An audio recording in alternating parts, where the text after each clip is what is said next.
Inilah info mengejutkan publik terkait Persebaya jadikan dua pemain mantan ini pelapis Francisco Rivera dan manajemen Persebaya tentukan gunakan 8 pemain asing di musim ini, serta Dejan Tumbas secara resmi memperpanjang kontrak bersama.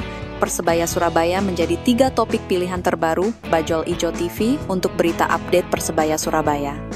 Simak berita ini hingga selesai, namun sebelum lanjut alangkah baiknya klik tombol subscribe dan nyalakan loncengnya.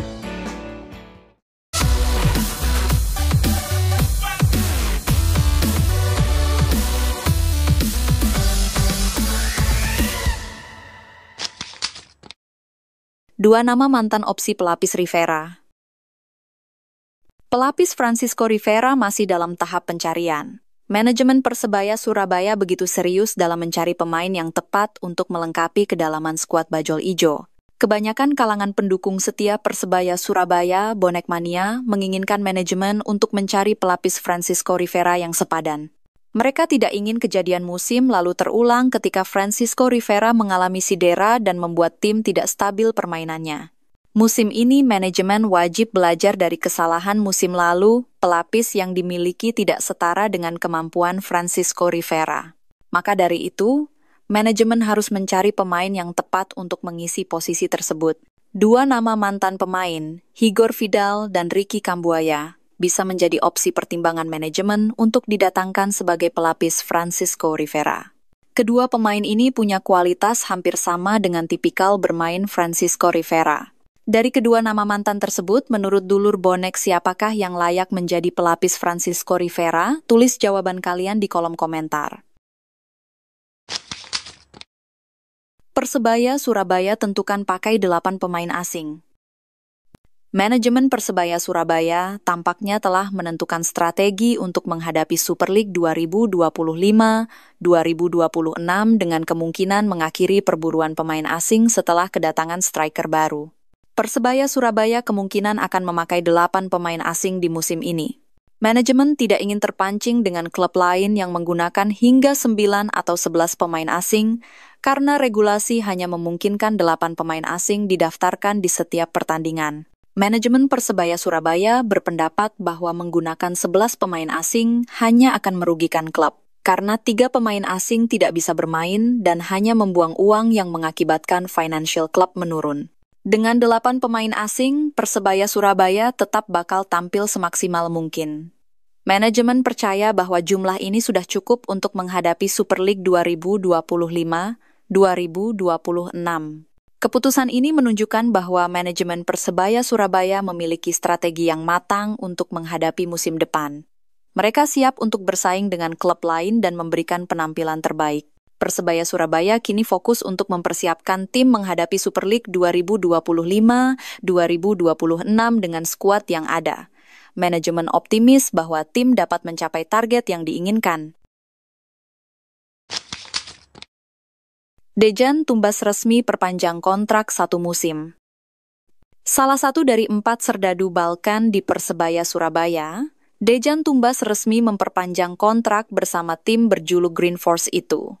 Kabar perpanjangan kontrak Dejan Tumbas bersama Persebaya dibagikan oleh agen sang pemain, Gabriel Budi, dalam akun Instagram pribadinya. Dengan demikian, Tumbas akan menjadi bagian dari skuad Eduardo Perez setidaknya hingga semusim ke depan. Dejan Tumbas, pemain versatil asal Serbia, setuju perpanjang kontrak bersama Persebaya. Demikian bunyi unggahan Gabriel Budi. Mengutip dari Transfermarkt, selama Liga 1 musim lalu, Dejan Tumbas memainkan 16 pertandingan.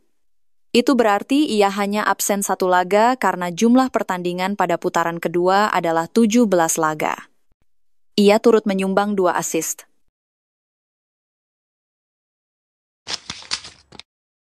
Kualitas pemain muda Persebaya jadi perhatian.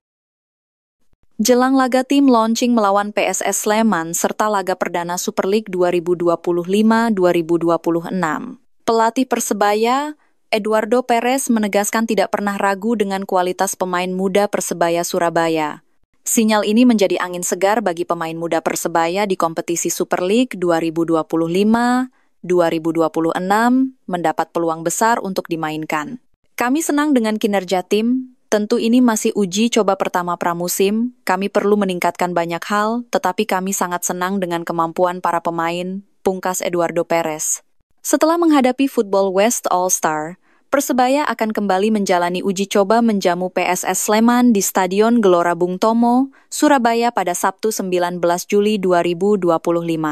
Ini menjadi uji coba terakhir, sebelum mentas di Liga 1. Sekaligus launching tim untuk musim 2025-2026.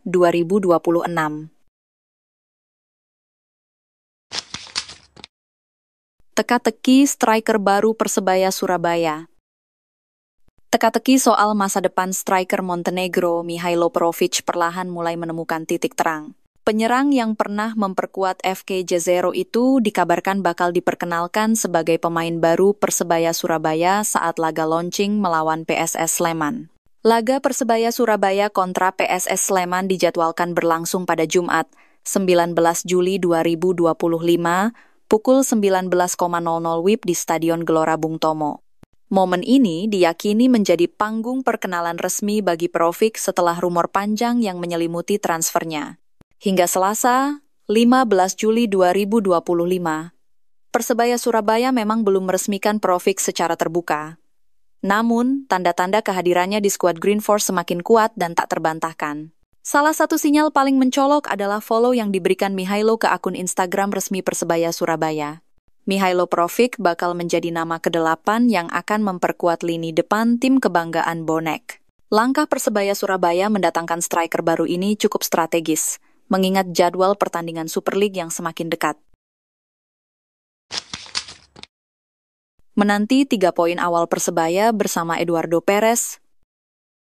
Persebaya Surabaya menunjukkan perkembangan skuad yang signifikan di bawah asuhan Coach Eduardo Perez. Apa yang membuat mereka begitu yakin untuk meraih gelar juara? Perubahan dari permainan long ball menjadi permainan cantik 1-2 sentuhan membuat Persebaya Surabaya terlihat lebih menarik. Namun, kesuksesan ini tidak bisa dilihat hanya pada pertandingan uji coba pramusim saja. Kita patut menilai kesuksesan Coach Eduardo Perez di 3 poin awal atau di 5 pertandingan awal Liga Indonesia yang segera akan dimulai. Apakah Persebaya Surabaya bisa mempertahankan performa apiknya? Dengan skuad yang kuat dan taktik yang jitu, Persebaya Surabaya siap beraksi di Liga Indonesia. Apakah mereka bisa menjadi juara dan membawa pulang gelar yang telah lama dinantikan? 3 poin awal akan menjadi kunci kesuksesan Persebaya Surabaya di musim ini. Bersama Eduardo Perez, akankah mereka bisa memulai dengan baik dan mempertahankan momentum ini di Liga Indonesia? Gimana pendapat dulur bonek? Tulis di kolom komentar. Keseriusan Wali Kota dan CEO Persebaya Surabaya. Apa yang membuat Persebaya Surabaya semakin kuat di musim ini? Apakah ada peran penting dari pemerintah kota Surabaya?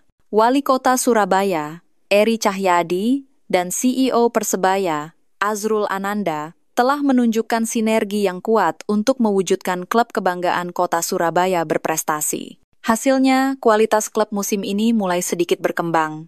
Dari fasilitas klub hingga stadion yang menjadi kandang bertanding Persebaya Surabaya, semuanya menunjukkan keseriusan untuk menuju Persebaya Surabaya berprestasi.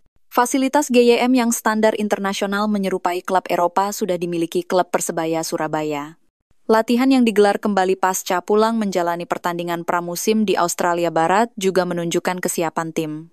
Sinergi antara Wali Kota Surabaya dan CEO Persebaya bisa membawa Persebaya Surabaya meraih gelar juara musim ini. Dengan dukungan yang kuat dari pemerintah kota Surabaya dan manajemen Persebaya, diharapkan Persebaya mampu meraih gelar juara musim ini dan memuaskan pendukung setia Persebaya, Bonek Mania. Kita tunggu saja bagaimana perjalanan Persebaya Surabaya di musim ini. Akankah sinergi antara Wali Kota Surabaya dan CEO Persebaya bisa membawa tim ke puncak kejayaan? Menurut dulur bonek, tanggapan kalian gimana dengan sinergi keseriusan antara Wali Kota Surabaya dan CEO Persebaya Surabaya? Tulis di kolom komentar.